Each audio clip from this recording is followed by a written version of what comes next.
हरि ओम श्री गुरुभ्यो नमः। सदाशिवसमारम्भां शङ्कराचार्यमध्यमाम् अस्मदाचार्यपर्यन्तां वन्दे गुरुपरम्पराम्. All the Upanishads have one purpose, one objective, that is to reveal Brahman to the sadhak, the one who is yearning, the one who is putting in effort to achieve that realization, the moksha. Generally, it is difficult to understand what the Upanishads words mean. Upanishad vachya. Many a times it may also seem that the Upanishads are giving us contrary directions. That is not so. Yatha vacho nivartante aprapya manasasah. Now, this sentence says that these five senses, what we call jnanendriyas, come back along with the mind without having caught or grasped Brahman. They go out in search of Brahman and come back empty-handed. However, Upanishads also say, Atma vare drishtavyah. The Upanishads also say, Manasa eva drishtavyam. In fact, Manasa eva praptavyam too, if you ask me. That is why Krishna says in Bhagavad Gita, the mind is your friend as much as it is your enemy. You have to use your mind to understand the Brahman with whatever limitations we have in terms of our mind and our senses, which cannot grasp something which is beyond the senses. To explain this situation, Acharyas have guided us in many ways, and one such thing is to expound various mantras, Mahavakyas also, and certain mantras are as strong or as clear and as precise as the Mahavakyas. One such mantra is from the Taittiriya Upanishad, Satyam Jnanam Anantam Brahma. Now, when you look at this sentence, Satyam Jnanam Anantam Brahma, it doesn't convey anything. It has three words which seem to be the adjectives, and Brahman can't have adjectives. It is not an object. It cannot be predicated. It doesn't have any qualities. So these words do not really mean what is obvious. So we have to look at the implied meaning of these three words, because these three words are separate in their meaning, but together they indicate the Brahman by way of letting us grasp its Lakshana, Swarupa Lakshana. Now let's look into this in greater detail. Let's take Anantam first. Satyam Jnanam Anantam. Anantam means anta, no limit, infinity. Na antam. It actually means that the object that we are talking about, which is actually the subject, not an object, is limitless. It cannot be limited by anything. It cannot be confined to anything. It is beyond limits. Now, to understand this, we have to take how is any object limited in this universe? How are the objects limited? Generally, the limiting factors are space, time, and other objects.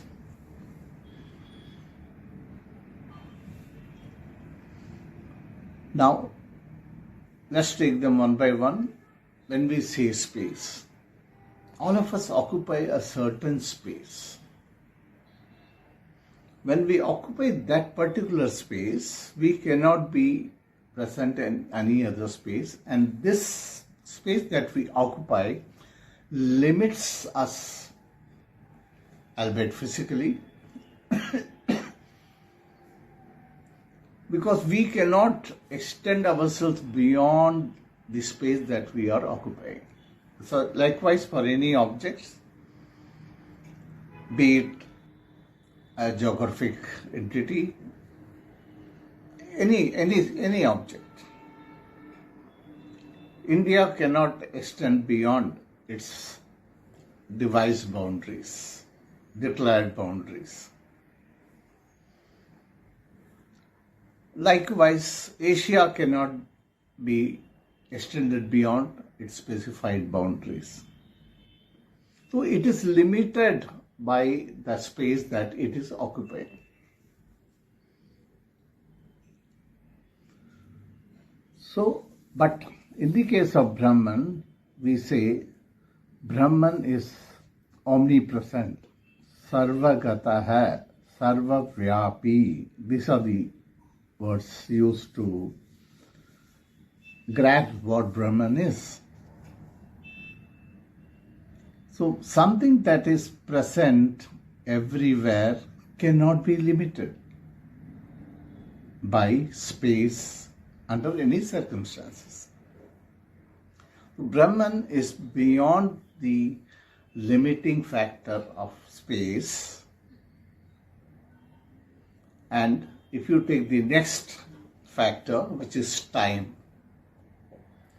every entity has a specific time frame within which it lives, within which it exists. I am born on such and such date. I did not exist before that. Once I leave this world, when my body perishes, I will not be there again. So I am defined by my time of birth and my death. That is the time frame that I exist. I as Krishnan exist. Likewise, every object, if you take any object, before that object came into being, or before it was manufactured or produced, it was not there.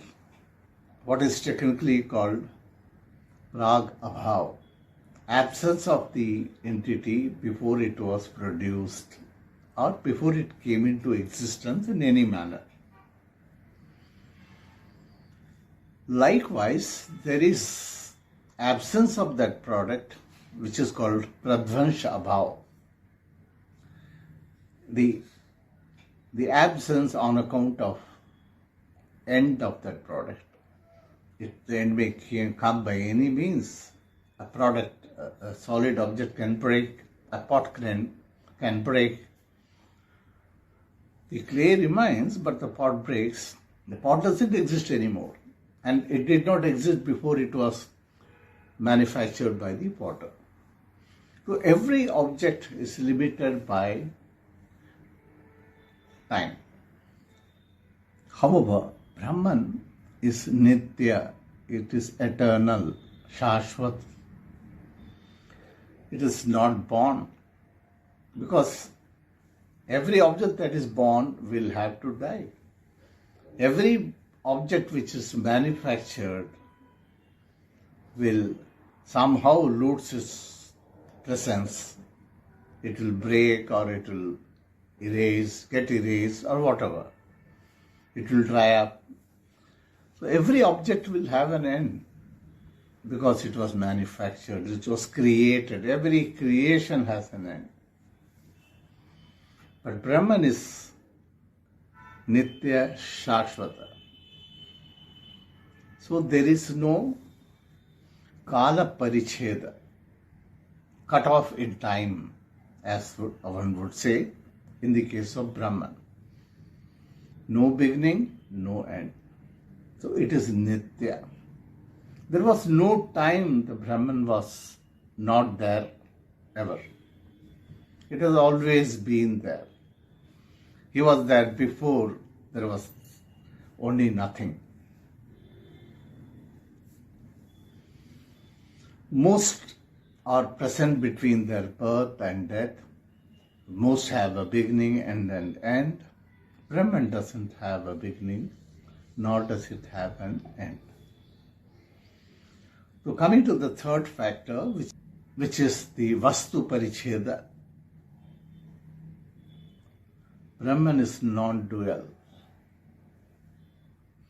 Every object has its own individuality. An entity is a Vastu defined, and its own definition limits itself. The identity limits itself, that object. Because of its identity, that entity will not be and cannot be anything else. Whereas in the case of Brahman, no object is separate from it. No entity is apart from Brahman. It is Advaitam. So while every object is limited by its own characteristics, its own definition, and its own peculiar or unique identity, Brahman is something which is everything. It is not limited to one thing, or its presence is not limited to any one thing. So if Brahman has no limits, then it means that the Brahman should be here right now. And he is, because Brahman is also Satyam. This brings us to the next point, which is Satyam. Among the three words that we took up, we have already dealt with Anantam, and we have come to the conclusion very logically that Brahman is Anantam. It does not have an end. It is Desha Kala Vastu Aparichinnaha, which means it is not limited by space, time and objects. There is no limit of any sort on Brahman. So coming to Satyam, every object exists. There is that isness in them. That object is. That's what we say when we refer to any object. There is a pencil there. So that isness, that existence is there in every object. But as we saw earlier, every object is defined by space, time and other objects. Whereas Brahman being only one, it cannot be separated from any other. There is no other. Brahman is Advaitam. So then what about other objects? They are all mithya. They are all neither real nor unreal. They seemingly exist.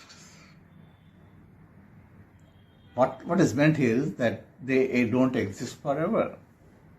They exist apparently. They have an appearance, but no existence that is permanent. They don't have an existence of their own. They all exist because of Brahman, on account of Brahman. They cannot exist without Brahman. Their existence, their isness is on account of Brahman. So that's why they are called Mithya. Brahman is not an object in space and time. So it is non-dual, Advaitam.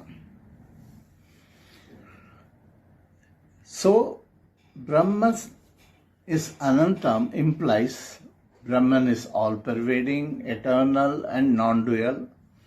It is free from the above-mentioned three limitations. So Brahman is both Anantam and Satyam. Here is where the implied meaning comes. The implied meanings, each of the above words have different meaning, but together, as we said, together they indicate Brahman. They reveal Brahman. How is that? Because Brahman is Satyam and Anantam at the same time. When we say implied meaning, let's take an example. In the south, during the festival of Deepavali, we generally exchange greetings in the morning, and everyone is asked, have you taken Ganga Snan? Have you taken bath in the Ganga? Now, the river Ganga does not exist in the South India. It is way above in the north, flowing through Haridwar, Varanasi, Bihar, Patna, and then onwards to its journey into the Bay of Bengal. Now, what is meant by asking, have you taken Ganga Snan? Have you bathed in the Ganges? It simply means that they have taken bath. What is actually done is, generally in the south, since we cannot travel easily to the north, especially in the olden times, in the days of yore, whenever somebody goes, they bring the water from the Ganges and they distribute, and people preserve it. It's a treasure in the south. And if you seal it well, it lasts longer. It is used during occasions. And during Diwali, the seal is broken and few drops are put in the bucket of water that you take bath in. Now, that is regarded as Ganga Snan, bathing in the Ganga. So when somebody asks, have you had your Ganga Snan? That is what it means, that I have taken bath in the water, having sprinkled some few drops of Ganga in the bucket. So the implied meaning is what is taken there. Likewise, the Lakshanas have implied meaning. Now what we do in this case is to take what is common among objects, whichever entity that we regard as Satyam, real. Satyam means real. In this case, what we call is Satyam here means actually Vyavaharika Satyam.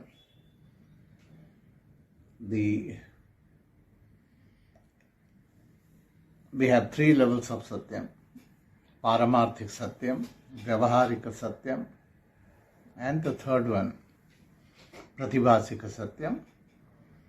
All are called Satyam in the general parlance. This is the Satyam which applies to the transactional world, Laukik, worldly real, you can say. It is something that is real and that is something at the same time limitless. We are talking about Brahman. It is all pervading.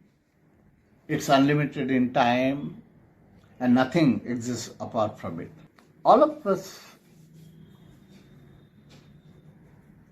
when we call something a real entity, what we mean is that it exists. It has existence. The isness also means the same. Now, this sense of existence, they say, is common to all objects. This existence is isness. So we take the isness. But how do we do that? We have a table, we have a chair. When we say the table is, the chair is,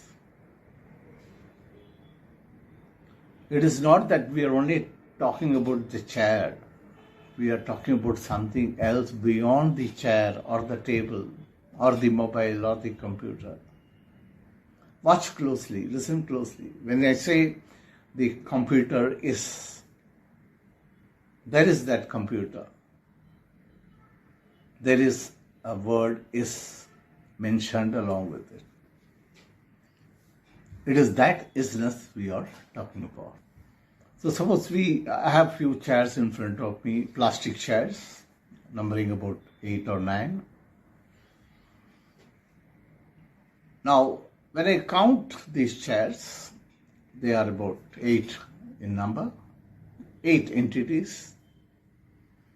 But if I take the material with which the chairs are manufactured, which is plastic, I have only one entity, which is plastic. In the Bhagavad Gita, there is a very interesting, very important verse in the 2nd chapter itself. It says, Nasate vidyato bhavaha, na bhavo vidyate satah. The real has existence and there is no existence for the unreal. We are talking about two entities, two objects. One is real, one is unreal. What is it that we call unreal? Something that doesn't exist, it doesn't have isness. Real is something which has isness, it exists. In reality, of course, we say the ultimate reality exists forever. Nitya hai shashvata, as we have seen just now. That is the reality. But other objects do exist for a certain amount of time. They are at least apparent. They are visible. They are seen. Drishya. They are the scenes.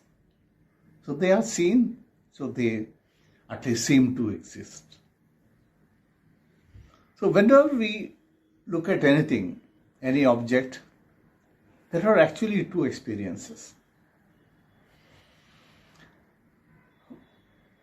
One is the object itself.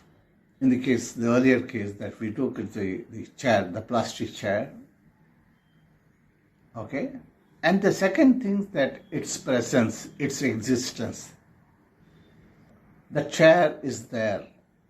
So when we say the chair is, the emphasis here is on the is part.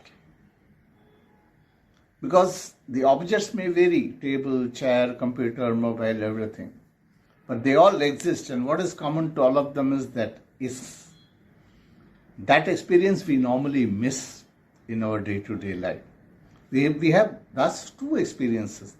We see the chair, we also see that it is there.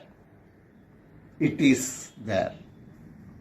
That isness doesn't strike us, apparently.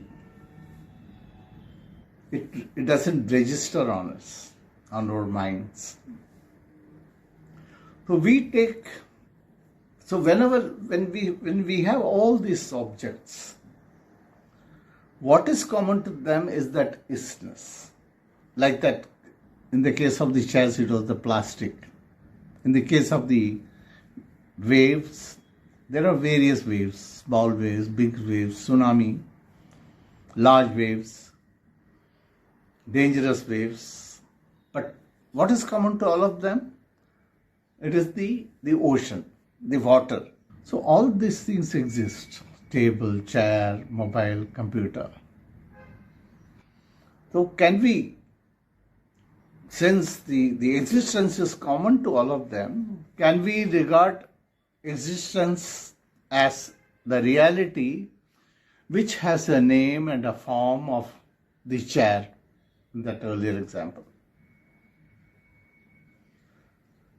It is like water and wave. Would it be correct to say that the water is in the wave or the wave is in the water?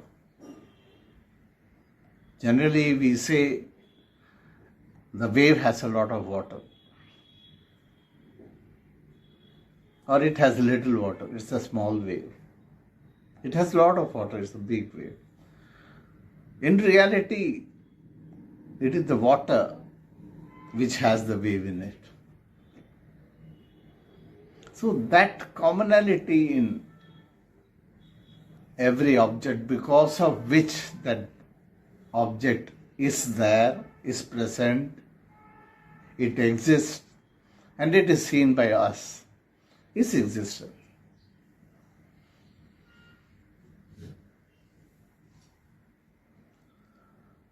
And if you remove the water from the wave will disappear. So you extend this concept to every abstract concept of existence, and you see you are actually turning the thing around. Instead of these objects having existence, it is existence which appears as the objects.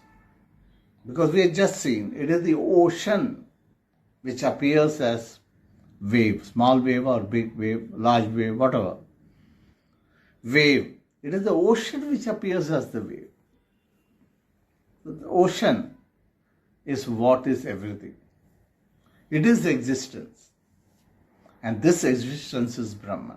This reality, this existence, which is the reality, it requires a form to be experienced by us, to be seen by us.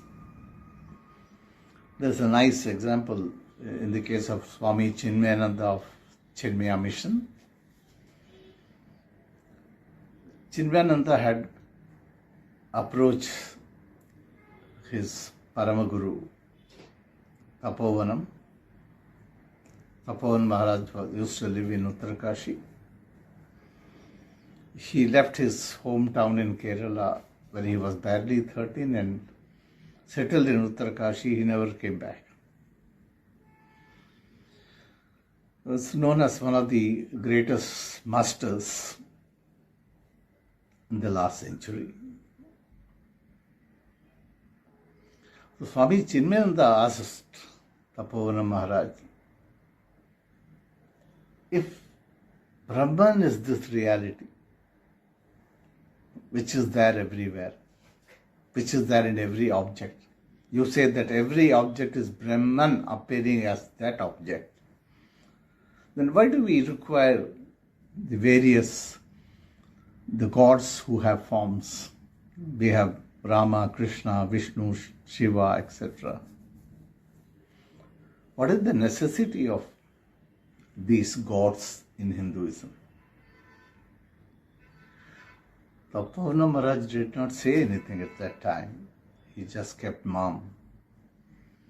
He said, okay, I'm going to rest now. We'll come back after a few hours, couple of hours, and we'll continue the discussion. Then Tapovan Maharaj rested, and when he got up, he called out for Chinmaya and said, Chinmaya, go and get me water. Now you don't have a tap in the ashram. It's an uphill actually. It's a small hut uphill. One has to go down to the Ganges, climb down and then climb up again. And Swami Chinmayananda went down with a vessel in hand. He went down and got some water from the Ganga. And as he was approaching Guruji looked at him and got very angry. What are you doing? Swamiji, I am getting you water. You asked for water. Yes, I did. I did ask for water. But did I ask for water in that vessel that you are getting me? Please get me only water. Chinmayananda got the message immediately. He had had a prior experience, a similar experience when Tapovanamji was teaching. Titiksha is one of the 6 qualities. Titiksha is forbearance. Is one of the 6 qualities you require to get into sadhana on your journey to realizing Brahman. It's one of the 6 qualities called Shat Sampatti. 6 qualities. Shat Sampatti. Shat Sampatti itself is a part of sadhana chatushtayam. 4 qualities. And these Shat Sampatti, the 6 values, they are values actually. One of them is Titiksha. One of the 6 qualities. So Swamiji he understood immediately what was his fallacy. So this reality requires a form to be seen. So Acharya, in the same verse that we talked about earlier, verse number 16 in 2nd chapter, explains this beautifully. It's one of the larger commentaries in the Shankara Bhashya, the commentary of Shankaracharya on the Bhagavad Gita. It's one of the larger commentaries and one of the most important commentaries. So there can be no object without this isness, this existence. We also have another mantra called Satchit Anand. Existence, knowledge, bliss. So this is that existence we are talking about. Those 3 words are similar to Satyam Jnanam Anantam. They are actually same, in fact. They mean the same. And even Satchit Anand is elaborated or explained in this same fashion as we are doing, using this process of Samanadikaranyam. And there is the concept of Bhagatyaga, where the meaning, word meaning is discarded and the implied meaning is taken. And we take 2 words at a time. Like in this case, right now we are taking Anantam and Satyam together. We'll come to that. We're just reaching that point now. Then we'll take Anantam and Jnanam together. The 1 word is left every time we take up a pair of 2 words. Now this process is called Samanadikaranyam, where the implied meaning is taken, arrived at. The implied meaning is arrived at and taken, as we explained earlier. So the entire emphasis is on that isness. And this isness is what is Brahman. This existence which you take as an implied meaning, the existence which you find everywhere in all objects, is Anantam, and that is Brahman. There is no place where existence is not there. There is no object without existence, because it is oxymoron. You can't have an object which does not exist.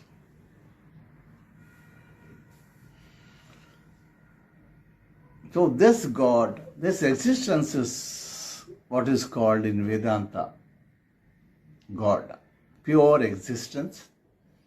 So the entire world derives its existence from Brahman, as we have seen earlier. It is the Brahman which is appearing as these objects. Vedanta's standpoint is that it is very different, totally different from our point of view. Vedanta says it is Brahman which is appearing as these chairs that we talked about. So Brahman is everywhere. It is limitless. So thus the pure existence fits the definition of Anantam. This Sat has no limitations in time, space and objects. This Satyam is undifferentiated, all-pervading, uniform existence, not limited by name and form and attributes. Meaning, this Satyam is Anantam. Brahman is Anantam. Satyam is limitless existence. So, we have logically come to the conclusion that Brahman is existent itself and it's a limitless existence. It has no limit, so it is Anantam. The word Anantam and Satyam together imply Brahman.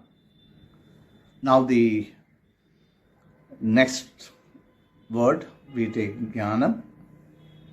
Jnanam is knowledge. Vedanta says Jnanam, knowledge is Brahman. Jnanam is Brahman. Any knowledge is a combination of two things. Any kind of experience, conscious experience that we have is Jnanam. And it is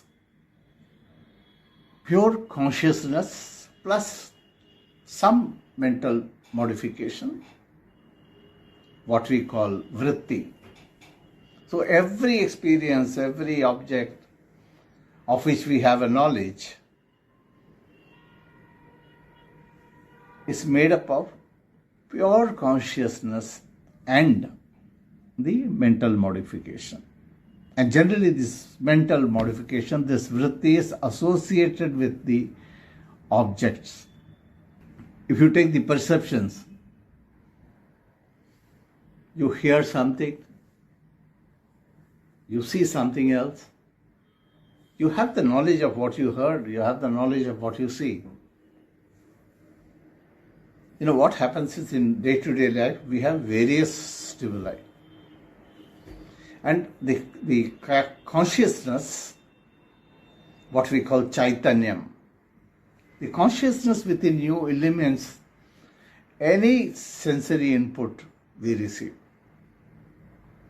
And this consciousness is common to all the experiences that we are having right now. Whatever we are hearing, whatever we are seeing, but seeing and hearing are two different experiences. One is auditory, both are sensory, all right. One is visual and one is auditory. They are different in that sense. We are also exposed to various objects which are different, like this, the chair knowledge, the computer knowledge, table knowledge, mobile knowledge. Each one of them is separate. Each one is different. So, is this Brahman? It cannot be Brahman because all these experiences are not all pervasive. They are not eternal. One thought, one mental modification comes, one vritti comes and goes. Right now I have, as I am recording this, I have a mobile vritti. Once this is over, this talk is over, the mobile vritti will go away. But right now I also have the chair vritti. Somebody got in a chair and then somebody took it away. So there is this chair knowledge. I saw the chair, I had the chair knowledge. But this knowledge, this mental modification associated with these objects which come and go, will also come and go. The consciousness is not responsible for the modifications coming and going. Yes, it is true that it is on account of Brahman that these modifications happen in the mind. But he is not doing it. He is not responsible for that. He is only a witness, sakshi as we say. So all this mental modification, all this knowledge, book knowledge, pencil knowledge, table knowledge, chair knowledge, mobile knowledge, all this knowledge, jnanam, are limited. Paricheda hai, limited by time. So they are not eternal. They are not unlimited in time. They keep coming and going. And every experience is limited by that very object which gives you that knowledge. I look at a book, I have a book knowledge. I don't have a computer around here. So this book knowledge cannot give me computer knowledge. The book knowledge, when I see the book, when I look at the book, I only have the knowledge of the book. I don't have the knowledge of the computer at this time. Knowledge happens or occurs on account of the project, the object being present in front of you. So the limitation is applied to all the other objects, whereas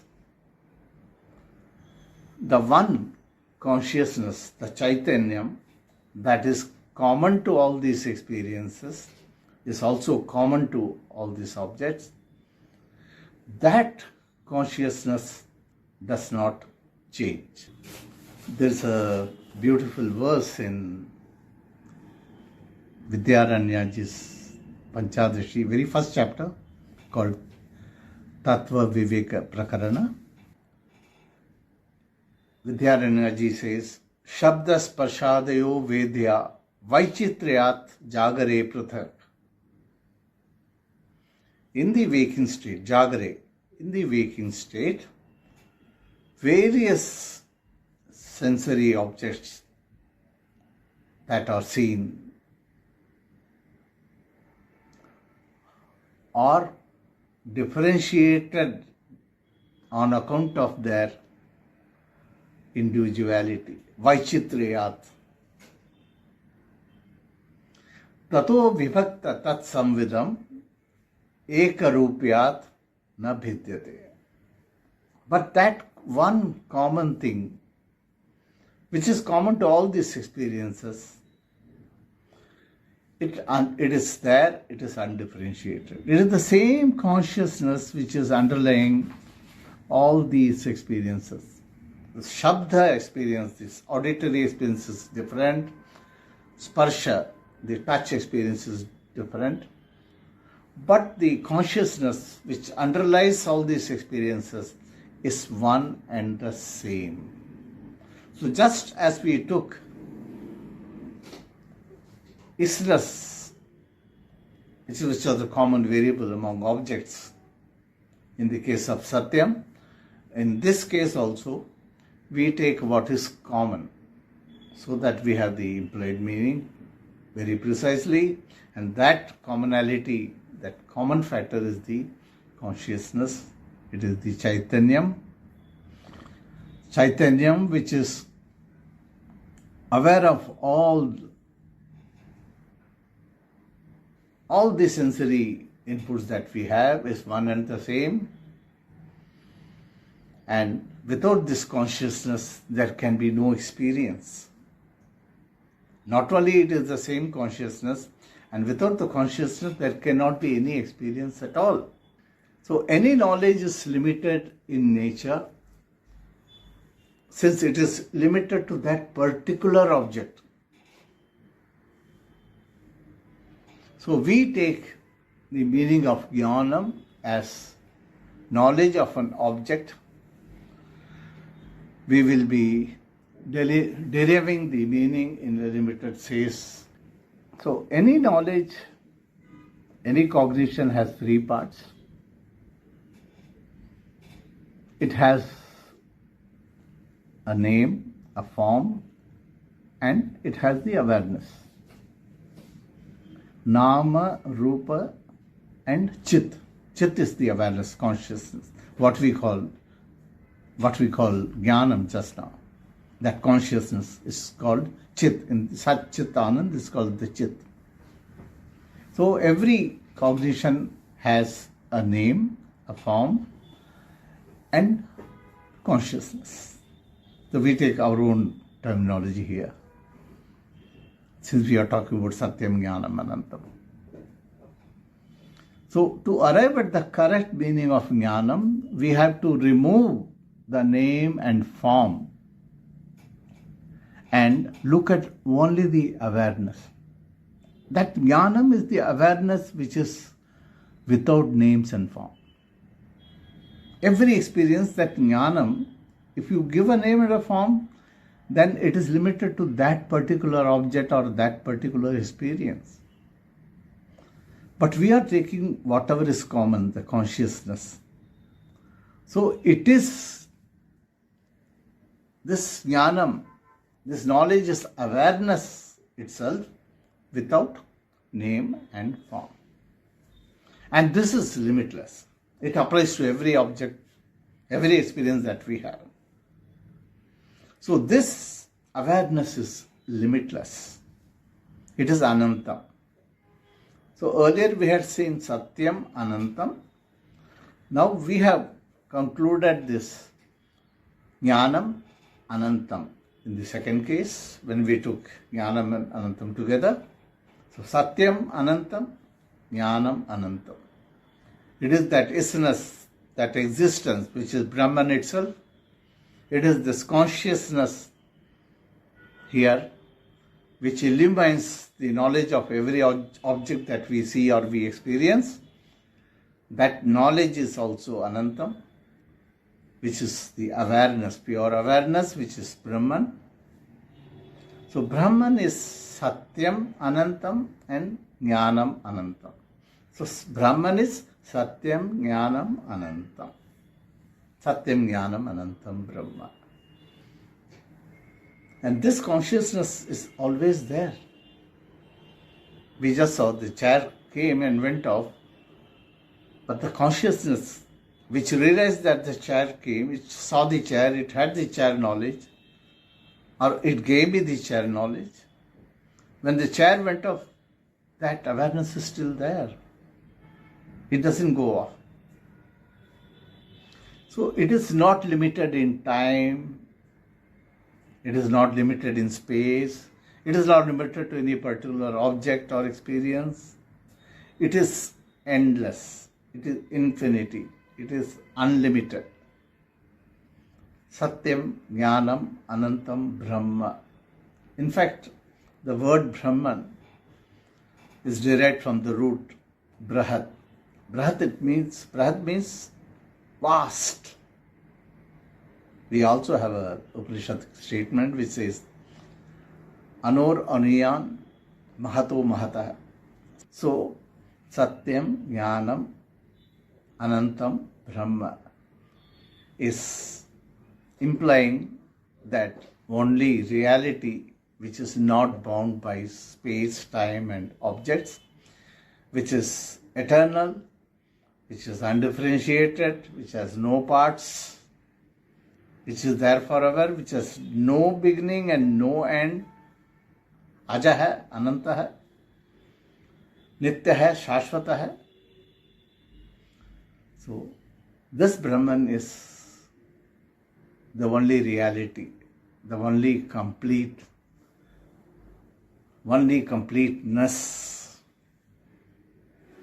Hari Om. Purnamada Purnamidam Purnat Purnamudachyate Purnasya Purnamadaya Purnameva Vasishyate. Om Shanti Shanti Shanti.